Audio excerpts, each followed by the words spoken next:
প্রত্যেকটা ক্লাসের মধ্যে 30টা বাক্য থাকবে প্রত্যেক ক্লাসের মধ্যে। মানে যে কোনো টপিক পড়াবো পাশাপাশি 30টা বাক্য দেওয়া হবে যাতে পর্যাপ্ত পরিমাণ অনুশীলন করতে পারেন। এই হলো ক্লাস 3, 4, এইভাবে এই যে ক্লাস 7 মাসদারে মুআওয়াল বা ইনফিনিটিভ। এরপরে হলো প্রেজেন্ট কন্টিনিউয়াস টেন্স বা ইসবাত ফেলে মুজারে ইস্তিমরারি মারুফ।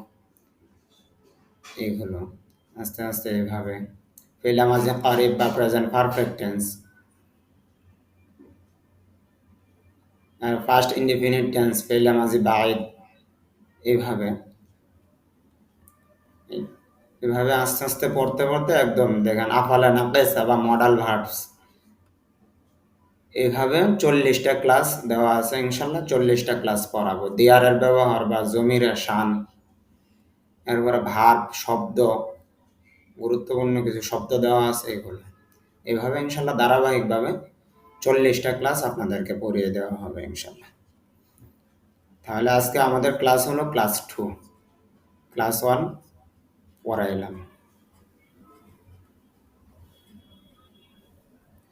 এখানে আমরা প্রত্যেকটা ক্লাসের মধ্যে চেষ্টা করব কিছু ভার্ব শেখার জন্য।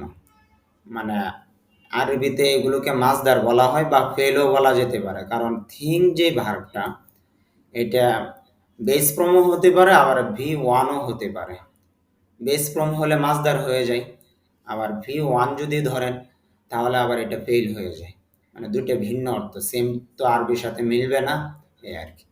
তো একটা ভার্বের 3টে রূপ থাকে, যে প্রথম রূপটা এটার নাম V1, দ্বিতীয় রূপটা V2, তৃতীয় রূপটা V3। একটি ভার্বের 3টি রূপ থাকে। প্রথম যে রূপ ওইটার নাম হলো V1, দ্বিতীয় রূপ V2, তৃতীয় রূপ V3। আপাতত আমরা শুধু V1 গুলো শিখব, V2 বা V3 আপাতত শেখার প্রয়োজন নেই।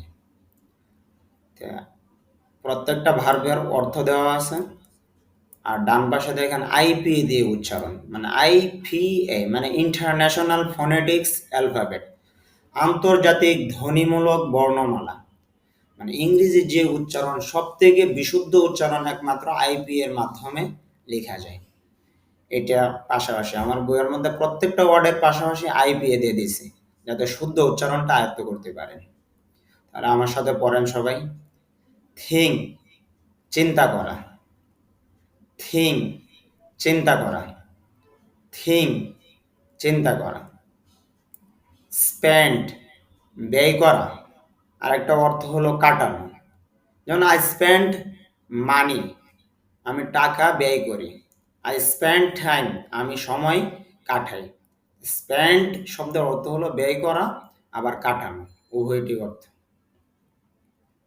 স্পিক কথা বলা, অনেকে স্পিক বলেন, স্পিক না। আইপিএতে খেয়াল করেন দেখেন স ফ ই মানে একটু দীর্ঘ হবে, স্পিক, তারপর হলো ক সাউন্ড। স্পিক কথা বলা, স্পিক কথা বলা, স্পিক কথা বলা। প্লে খেলা। ফি ইংরেজিতে 5টি লেটার আছে যে উচ্চারণ করার সময় মুখ থেকে অতিরিক্ত বাতাস বের হবে। 5টি লেটার হলো ফি, ঠি, খে, সি, কিউ। ফি, ঠি, খে, সি, কিউ। এগুলো শব্দের প্রথমে থাকলে আপনার মুখ থেকে অতিরিক্ত বাতাস বের হয়। এগুলোর আরও নিয়ম আছে অনেক, একটু সহজ নিয়ম বললাম আর কি।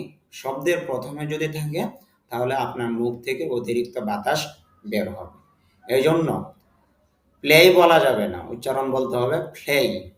বলেন প্লে খেলা, প্লে খেলা।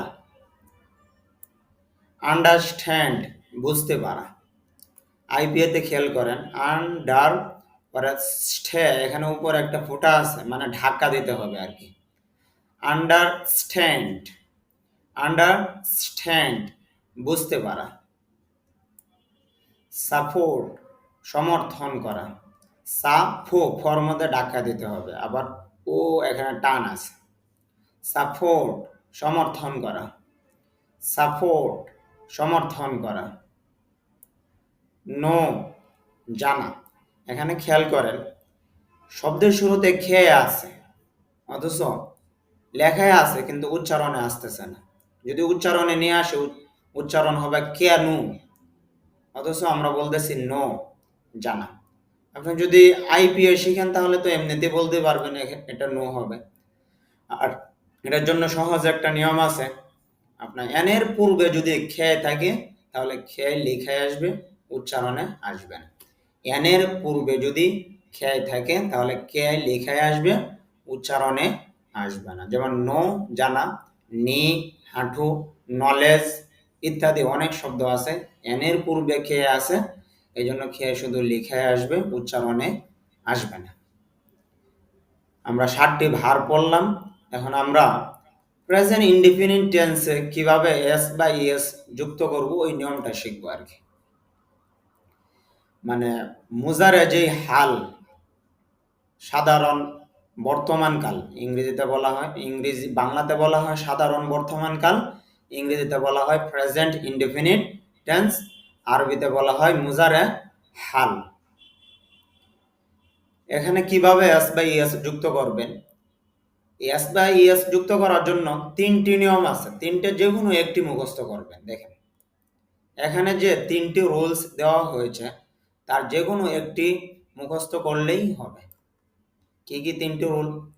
রুল 1, প্রেজেন্ট ইনডিফিনিট টেন্সে সাবজেক্ট যদি থার্ড পারসন সিঙ্গুলার নাম্বার হয় তখন ভার্বের সাথে এস বা ইএস যুক্ত হবে।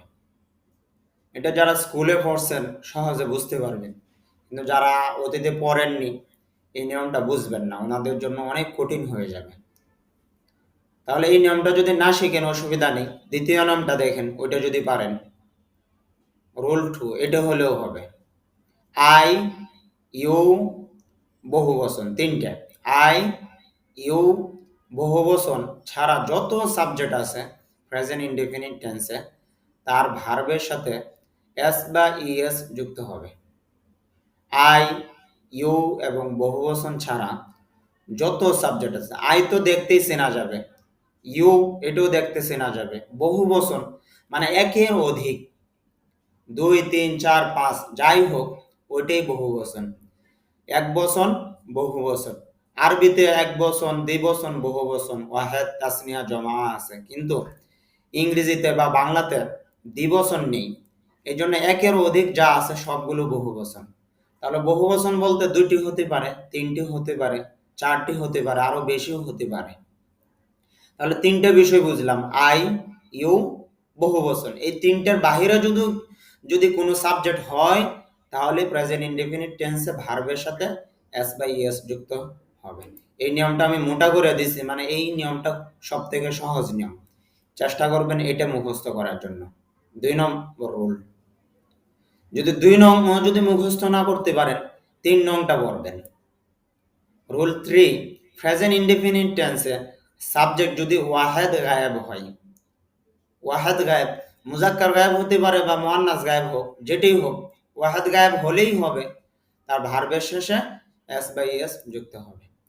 এখানে 3টে নিয়ম, 3টে যে কোনো একটা মুখস্থ করলেই হয়ে যাবে, এমন না যে 3টা মুখস্থ করতে হবে। আমি আপনাদেরকে বলবো যে রুল 2 এটা মুখস্থ করবেন। আবার একবার রিপিট করি, আই ইউ বহুবচন, আই দেখতেই আপনারা চিনবেন বাক্যের মধ্যে, ইউ এটাও দেখতে চিনবেন, বহুবচন মানে একের অধিক বোঝাবে। তাহলে আই ইউ বহুবচন ছাড়া, মানে এই 3টে বিষয় ছাড়া যদি অন্য কোনো সাবজেক্ট আসে তাহলেই ভার্বের সাথে আপনি এস বা ইএস যুক্ত করবেন। প্র্যাকটিক্যালি দেখেন, আগে স্ট্রাকচার দেখেন। প্রথম কি দেওয়া? স্ট্রাকচার। প্রথমে বাক্যের মধ্যে সাবজেক্ট বসবে, সাবজেক্ট বসার পরে, সাবজেক্ট মানে কি? বাক্যের যে প্রধান। আমি খাই, এখানে বাক্যের প্রধান হলো আমি। তুমি খাও, এই বাক্যের প্রধান হলো তুমি। মানে বাক্যের মধ্যে যে কাজটা করে তাকে সাবজেক্ট বলা হয় বা কর্তা বলা হয়, বা আরবিতে ফাইল বলা হয়। আরবিতে যদিও ফেলের পরে ফাইল বসে, কিন্তু ইংরেজিতে সর্বপ্রথম ফাইল বসবে, তারপর ফেল বসবে। আর ফাইলের ইংরেজি হলো সাবজেক্ট। আর সাবজেক্টের পরে ভার্ব বসবে। আর আমরা বলছি যে ভার্বের 3টি রূপ থাকে, V1, V2, V3, বা present form, past form, past participle. এটাও বলতে পারেন। তো সহজের জন্য আমরা বলবো V1, V2, V3। যেহেতু ভার্বের 3টি রূপ থাকে, প্রেজেন্ট ইনডেফিনিট টেন্সে মানে সাধারণ বর্তমান কাল বোঝানোর জন্য ভার্বের 1 নম্বর রূপ বসবে। 1 নম্বর রূপ বসানোর পরে আপনি যদি দেখেন যে সাবজেক্টটা আই ইউ বহুবচন ছাড়া অন্য কোনো সাবজেক্ট, তখনই ভার্বের সাথে আপনি এস অথবা ইএস যুক্ত করবেন। এস যুক্ত করবেন অথবা ইএস যুক্ত করবেন। এখন প্রশ্ন করতে পারেন যে কখন এস হবে, কখন ইএস হবে। স্বাভাবিক অবস্থায় ভার্বের শেষে এস যুক্ত করবেন। আর যদি দেখেন ভার্বের শেষ অক্ষরে O, double S, S H, C H ইত্যাদি যদি থাকে তখন ইএস যুক্ত করবেন। আবারও বলতেছি, স্বাভাবিক অবস্থায় ভার্বের শেষে এস যুক্ত করবেন। আর যেমন দেখেন এই শব্দটা কি রাইট, রাইট আসছিল শেষে এমনিতেই ছিল, এই স্বাভাবিক অবস্থায় শুধু এস যুক্ত করা হয়েছে। এই শব্দটা হলো টক ছিল, শেষে এস যুক্ত করা হয়েছে। ভার্বের শেষ অক্ষরে এটা স্বাভাবিক অবস্থায় এস যুক্ত করা হয়েছে। আর যদি দেখেন ভার্বের শেষ অক্ষরে S, double S, S H, C H, O, বিশেষ করে অটা শিখেন। যেমন দেখেন এটা গো ছিল, গো থেকে ইএস যুক্ত হয়ে গেছে, গোজ হয়ে গেছে। তাহলে আমরা বুঝতে পারলাম কি, প্রেজেন্ট ইনডেফিনিট টেন্সে প্রথমে সাবজেক্ট বসবে, সাবজেক্টের পরে V1 বসবে মানে প্রেজেন্ট ফর্ম। তারপরে যদি সাবজেক্টটা আপনি দেখেন যে আই ইউ বহুবচন ছাড়া অন্য কোনো সাবজেক্ট হয়েছে, তখন এস বা ইএস যুক্ত করবেন। কখন এস কখন ইএস? স্বাভাবিক অবস্থায় এস যুক্ত করবেন, ভার্বেটা স্বাভাবিক অবস্থায় এস। আর যদি দেখেন যে ভার্বের শেষ অক্ষরে অ আছে, বেশিরভাগ অ শিখেন, অথবা ডবল এস, সি এস ইত্যাদি থাকলে ইএস যুক্ত হবে। তারপর অবজেক্ট যুক্ত হবে।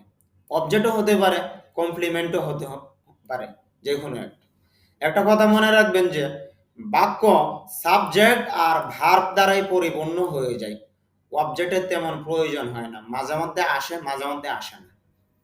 এই জন্য মনে রাখবেন, একটা বাক্য হতে হলে ইংরেজিতে প্রথমে সাবজেক্ট লাগবে, দ্বিতীয়তে ভার্ব লাগবে, মানে সাবজেক্ট ভার্ব এই দুটো হলে যথেষ্ট, অন্য কিছু প্রয়োজন নেই। অবজেক্ট বা কমপ্লিমেন্ট, প্রিপোজিশন ইত্যাদি হলো অতিরিক্ত। এই জন্য আরবিতে বলা হয় আল মাফউলু ফুদলাতুন, মাফউল হলো অতিরিক্ত, মানে মাফউল প্রয়োজনে আসে, সবসময় আসে না। যেমন লাজেম যেগুলো আছে, লাজেমের মধ্যে মাফউল আসে না। মুতাআদ্দি যদি হয় তখন মাফউলের প্রয়োজন হয়। সহজ কথা, সাবজেক্ট আর ভার্ব দ্বারাই বাক্য পরিপূর্ণ হয়ে যায়, ফেল আর ফাইল দ্বারাই বাক্য পরিপূর্ণ হয়ে যায়। ঠিক তেমনি ভাবে যেমন এখানে একটা উদাহরণ দিলাম, দেখেন হি রাইটস, সে লেখে। এখানে সাবজেক্ট কি? হি। আর হি এর পরে আমরা V1 ভার্ব বসাইলাম, রাইট, হি রাইট। আর রাইটটা আমি যখন দেখলাম যে হি শব্দটা আই ও না, ইও না, বহু বচন না, খেয়াল করেন থার্ড পারসন সিঙ্গুলার নাম্বার। এটা যদি না বুঝেন, সহজ বুঝেন, হি আইও না, ইও না, বহু বচন না। আই তো দেখতেই আমরা চিনি, ইও দেখতে চিনি, আর বহু বচনও বুঝবো। এই তিনটার বাহিরে যদি কোনো সাবজেক্ট হয়, তখন আমরা ভার্বের সাথে এস অথবা ইএস যুক্ত করে দিব। এখন দেখলাম যে হি শব্দটা আইও না, ইও না, বহু বচনও না, এই জন্যই রাইট ভার্বের সাথে এস যুক্ত করে দিলাম। ই এমনিতেই ছিল, শুধু এস যুক্ত করছি। বলেন হি রাইটস, সে লেখে। দেখেন এখানে সাবজেক্ট আছে, ভার্ব আছে, কিন্তু অবজেক্ট নেই। সে লেখে, বাক্য কিন্তু পরিপূর্ণ হয়ে গেছে। একতুবু, সে লেখে, একতুবু, এখানে ফেল জমির হুয়া ফাইল, ফেল ফাইল আছে, ফেল ফাইল থাকলে বাক্য পরিপূর্ণ হয়ে যায়। ঠিক তেমনি ভাবে ইংরেজিতেও সাবজেক্ট আর ভার্ব থাকলে বাক্য পরিপূর্ণ হয়ে যায়। এখানেও বাক্য একটা পরিপূর্ণ হয়ে গেছে। আপনি অবজেক্ট দিতে পারেন, না দিলেও হবে, প্রয়োজন হলে দিবেন আর কি। দ্বিতীয়তে আসেন, হি টক্স, হি সাবজেক্ট আর টক হলো ভার্ব। আর হি যেহেতু সাবজেক্টটা দেখি আইও না, ইও না, বহু বচনও না, এই জন্য টক ভার্বের সাথে এস যুক্ত করে দিলাম। এখানে আরেকটা কথা মনে রাখবেন, এখানে যে এলটা আছে, এলের উচ্চারণ হবে না, তাহলে উচ্চারণ হবে হি টক। আর এস যুক্ত হলে হবে কি? হি টক্স, সে কথা বলে। হি টক্স, সে কথা বলে। উইথ উইথ শব্দের অর্থ হলো সাথে, উইথ শব্দের অর্থ হলো সাথে। আর মি শব্দের অর্থ হলো আমাকে, কিন্তু উইথ প্রিপোজিশনের পরে যদি মি বসে তখন আমাকে না হয়ে অর্থটা হয়ে যাবে আমার, মায়ের মতো অর্থ হয়ে যাবে। তাহলে আমরা বলবো হি টক্স, সে কথা বলে, উইথ মি, আমার সাথে। হি টক্স, সে কথা বলে, উইথ মি, আমার সাথে। হি টক্স, সে কথা বলে, উইথ মি, আমার সাথে। হি টক্স উইথ মি, সে আমার সাথে কথা বলে। মনে রাখবেন ভার্বের যে অর্থ আছে বাংলাতে সবার শেষে বসবে। আরবিতে যত ফেল আছে ফেলের অর্থ বাংলাতে সবার শেষে বসে। এই কথাটা সবসময় মনে রাখবেন, মানে ক্রিয়া যেটা ছিল, ক্রিয়া যেটা থাকে বাংলা করার সময় সবার শেষে অর্থ চলে যাবে। ভার্বের অর্থ, ফেইলের অর্থ, ক্রিয়া বাংলাতে সবার শেষে চলে যাবে। দেখেন কথা বলে, এই যে ভার্ব অর্থ কথা বলা, এটি সর্বশেষে বসছে। হি টক্স উইথ মি, সে আমার সাথে কথা বলে। হি থিংস, সে চিন্তা করে। অ্যাবাউট, অ্যাবাউট শব্দের অর্থ হলো সম্পর্কে, নিয়ে ইত্যাদি অর্থ হয়। আর দ্য ম্যাটার মানে বিষয়টি, তাহলে একসাথে হবে he thinks about the matter, সে বিষয়টি নিয়ে চিন্তা করে। হি স্পেন্ডস, হি স্পেন্ডস, সে কাটায়, কি কাটায়? সময়, টাইম মানে সময়। হি স্পেন্ডস টাইম, সে সময় কাটায় উইথ হিজ ফ্রেন্ডস, তার বন্ধুদের সাথে। He spends time with his friends, সে তার বন্ধুদের সাথে সময় কাটায়। হি ওয়াইটস, সে অপেক্ষা করে। দেখেন হি শব্দটা আয়ও না, ইও না, বহু বচনও না, এই জন্যই ভার্বের সাথে এখানে এস যুক্ত হয়েছে। আমি যদি বলি আমি অপেক্ষা করি, ইংলিশটা হবে আই ওয়াইট, তখন এস হবে না। কেন? আই শব্দটা তো আই নিজেই আছে, এই জন্য এস যুক্ত হবে না। আমার কথা হলো সহজ, আই, ইউ, বহু বচন, তিনটের বাহিরে হবেই, তখন এই ভার্বের সাথে এস বাই এস যুক্ত করবেন। এটা যদি না পারেন তাহলে বলবেন যে সাবজেক্ট যদি ওয়াহেদ গায়েব হয় তখন এই ভার্বের সাথে এস বাই এস যুক্ত করবেন। এটাও যদি না পারেন বলবেন সাবজেক্ট যদি প্রেজেন্ট ইনডিফিনিট টেন্সে থার্ড পারসন সিঙ্গুলার নাম্বার হয় তখন ভার্বের সাথে এস বাই এস যুক্ত করবেন। তিনটে যে কোনো একটা নিয়ম মুখস্থ করলেই হবে। তবে আমি সব থেকে বলি যে আই ইউ বহুবচন, এই নিয়মটা শিখেন। সাবজেক্ট আই ইউ বহুবচন যদি না হয় তখন এই ভার্বের সাথে এস বাই এস যুক্ত করবেন। হি ওয়াইটস ফর হিজ ফ্রেন্ডস, সে তার বন্ধুদের জন্য অপেক্ষা করে। হি সাপোর্টস ইউ, সে তোমাকে সমর্থন করে। হি স্পিক্স ইংলিশ, সে ইংরেজিতে কথা বলে উইথ হিজ ফ্রেন্ডস, তার বন্ধুদের সাথে। হি গোজ, সে যায়। এখানে গো হলো, গো দিলে তো হইতো, গোজ হয়েছে কেন? কারণ হি শব্দটা আয়না, ইয়না, বহু বচন না, এই জন্য ভার্বের সাথে এস বাই এস যুক্ত হবে। আর আমরা দেখতে পাইলাম যে ভার্বের শেষ করে অ ছিল, যেহেতু অ আছে এই জন্য শুধু এস যুক্ত করা যাবে না, ই এস যুক্ত করতে হবে, এই জন্য গোজ হয়ে গেছে। বলেন he goes to class every day, সে প্রতিদিন ক্লাসে যায়। হি গোজ, সে যায়। কোনো কিছুর দিকে যদি বোঝায়, যে কোনো স্থানের দিকে যাবেন বা আসবেন তখন ওই স্থানের পূর্বে একটা টু বসে পড়বে, এই জন্য টু বসে পড়ছে এখানে। আরবিতে যেমন ইলা বসে হরফে জার, ইংরেজিতে প্রিপোজিশন বসে to. He goes to class every day, সে প্রতিদিন ক্লাসে যায়। হি আন্ডারস্ট্যান্ডস, সে বুঝে দ্য ম্যাটার্স, বিষয়গুলো। হি আন্ডারস্ট্যান্ডস দ্য ম্যাটার্স, সে বিষয়গুলো বুঝে। দ্য টিচার, শিক্ষক। টিচেস, অনেকে টিচেস বলে, আসলে টিচেস এরকম হবে না, থিসিস, সিজ হবে এখানে, এটা থিসিজ, যদিও অনেকে ঠিসেস বলে, মূল শব্দটা ছিল ঠিস। মূল শব্দ ছিল কি টিচ, মানে শিক্ষা দেওয়া। আমি বলছি ভার্বের শেষ অক্ষরে অ থাকলেও ইউএস হবে, সিএইচ থাকলেও ইউএস হবে। এখন দেখা যায় ভার্বের শেষ অক্ষরে আমি যদি বলি টিচ, সিএইচ আছে, এই জন্য এখানে ইএস যুক্ত হয়েছে। তাহলে উচ্চারণটা হবে দ্য টিচার টিচিস, টিচিস, অনেকে টিচেস বলে, টিচেস হবে না উচ্চারণটা।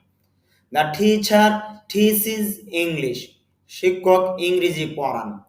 মানে একজন যদি আরেকজনকে পড়ায় তাহলে টিচিস হবে, আর যদি নিজে নিজে পড়ে তাহলে হবে রিড। এটা হলো পজিটিভ ভার্ব আর কি। হি থিংস, সে চিন্তা করে, অ্যাবাউট দ্য ম্যাটার, বিষয়টি নিয়ে, এভরিডে, প্রতিদিন। He thinks about the matter everyday, সে প্রতিদিন বিষয়টি নিয়ে চিন্তা করে। হি প্রেজ, প্রেই শব্দের অর্থ হলো আদায় করা, প্রার্থনা করা, প্রার্থনা করা অর্থ হয়, আবার নামাজের অর্থ হয়। তাহলে শি প্রেজ, সে নামাজ পড়ে বা সে প্রার্থনা করে 5 টাইমস, 5 ওয়াক্ত। আর বাক্যের মাঝে যদি এ আসে তাহলে উচ্চারণটা হবে আ, এই আর উচ্চারণ হবে না, তাহলে আ ডেই হবে, আ ডেই, এই ডেই হবে না, a day. He prays 5 times a day, সে দিনে 5 ওয়াক্ত নামাজ পড়ে। He speaks English with his friends, সে তার বন্ধুদের সাথে ইংরেজিতে কথা বলে। হি প্লেজ ক্রিকেট, অনেকে ক্রিকেট বলে, আসলে ক্রিকেট উচ্চারণটা হলো বাংলা উচ্চারণ। আপনি যদি ইংরেজি উচ্চারণ করেন তখন ক্রিকেট হবে না, ক্রিকিট, ক্রিকিট হবে, আর বাংলা হবে cricket. He plays cricket with his friends every afternoon, সে তার বন্ধুদের সাথে প্রতিদিন বিকেলে ক্রিকেট খেলে।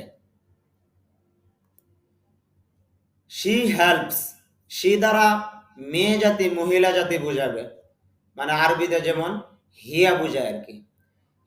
শি হেল্পস, সে সাহায্য করে, হার মাদার, তার মাকে। এখানে দেখেন শি শব্দটা হলো সাবজেক্ট, হেল্প শব্দটা হলো ভার্ব, আর হার মাদার এটা হলো অবজেক্ট। Subject, verb, object. আরবিতে যদি বলেন ফায়েল, ফেল, মাফউল। শি হলো ফায়েল, আর হেল্পস হলো ফেল, হার মাদার হলো মাফউল।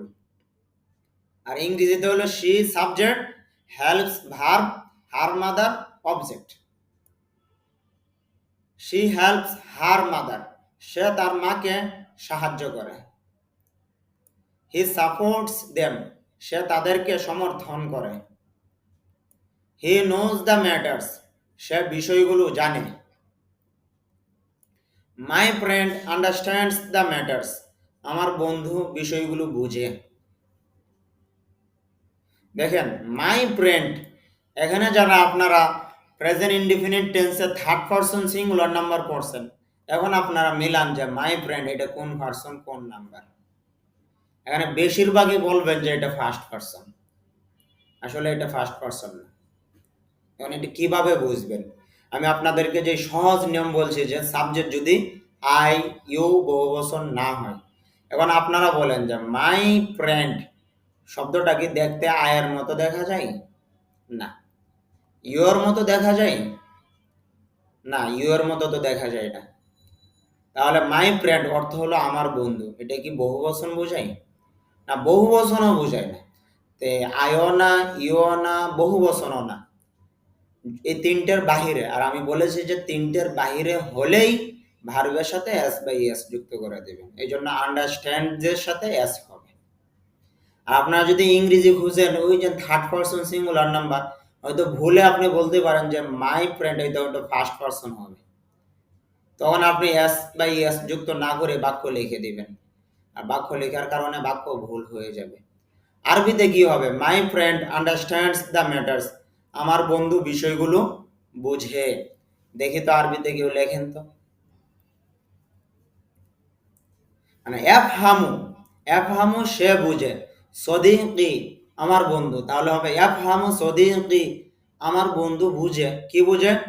মাওয়াদিয়া, মাওয়াদিয়া, এফহামু সদিকুল মাওয়াদিয়া, আমার বন্ধু বিষয়গুলো বুঝে। এখন দেখেন ইয়াফহামু, এটা কোন সিগা হয়েছে? ওয়াহিদ মুজাক্কার গায়েব, মুজারা থেকে হয়েছে। ওয়াহিদ গায়েব হয়েছে কিনা? ওয়াহিদ গায়েব তো হয়েছে, এই হিসাবে আসবাইয়াস হয়েছে। আর সহজ নাম আইউ বহু বচনের বাইরে হলে আসবাইয়াস হয়ে যাবে। তারপরে আসেন, my friend goes to class, আমার বন্ধু ক্লাসে যায়। এটাও সেম দেখেন, মাই ফ্রেন্ড শব্দটা আয়ও না, ইও না, বহু বচনও না, এই তিনটার বাহিরে। এই জন্যই ভার্বের সাথে আমরা এস বাই এস যুক্ত করে দিব। যেমন ইয়াযহাবু সদীকি ইলাল ফাসলি, আমার বন্ধু ক্লাসে যায়। ইয়াযহাবু যায়, কি হবে? কে যায়? সদীকি আমার বন্ধু কোথায় যায়? ইলাল ফাসলি, ইলা হবে হরফে জার, যেহেতু টু আছে ইংরেজিতে, টু এর স্থানে ইলা বসে যাবে। ইয়াযহাবু সদীকি ইলাল ফাসলি, আমার বন্ধু ক্লাসে যায়। তাই ইয়াযহাবু আপনি মিলান, এটা কোন সিগা হতে পারে? ওয়াহিদ গায়েব, মানে ওয়াহিদ মুজাক্কার গায়েব। আমি বলছি মুজাক্কার গায়েব হোক বা মুয়ান্নাস গায়েব হোক, তখন ভার্বের সাথে এস বাই এস যুক্ত করবেন। অথবা দ্বিতীয় নিয়ম যেটা বললাম আপনাদেরকে, আইউ বহুবচন ছাড়া হইলে এস বাই এস হবে, এই নিয়মটাও বললেও হবে। পরে আসেন, your friend goes to class, our friend goes to class, আমাদের বন্ধু ক্লাসে যায়। Your friend goes to class, তোমার বন্ধু ক্লাসে যায়।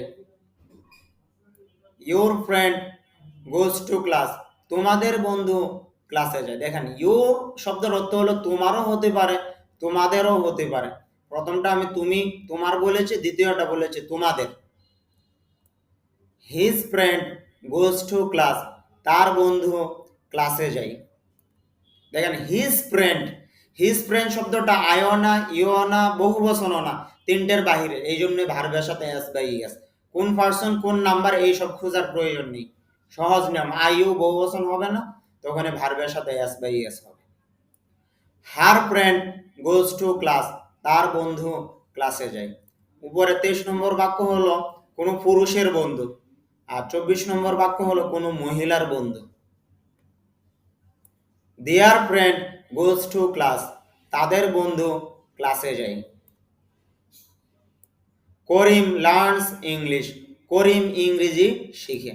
করিম শব্দটা দেখেন, আই না, ইউ না, বহুবচন না, তিনটার বাহির। আপনি বলবেন দেয়ার মানে তাদের, দেয়ার ফ্রেন্ড তাদের ফ্রেন্ড, তাদের ঠিক আছে বহুবচন, কিন্তু মূল উদ্দেশ্য হলো ফ্রেন্ড, আর ফ্রেন্ড তো একজন। দেয়ার ফ্রেন্ড এই হিসাবে দেখা যায় আইও না, ইও না, বহুবচন তো হবেই না, কেন তাদের ফ্রেন্ড দ্বারা কয়জনের ফ্রেন্ড? অনেক মানুষের ফ্রেন্ড, কিন্তু বন্ধু একজন, এমপি একজন, কিন্তু তাদের লোক অনুসারী অনেক।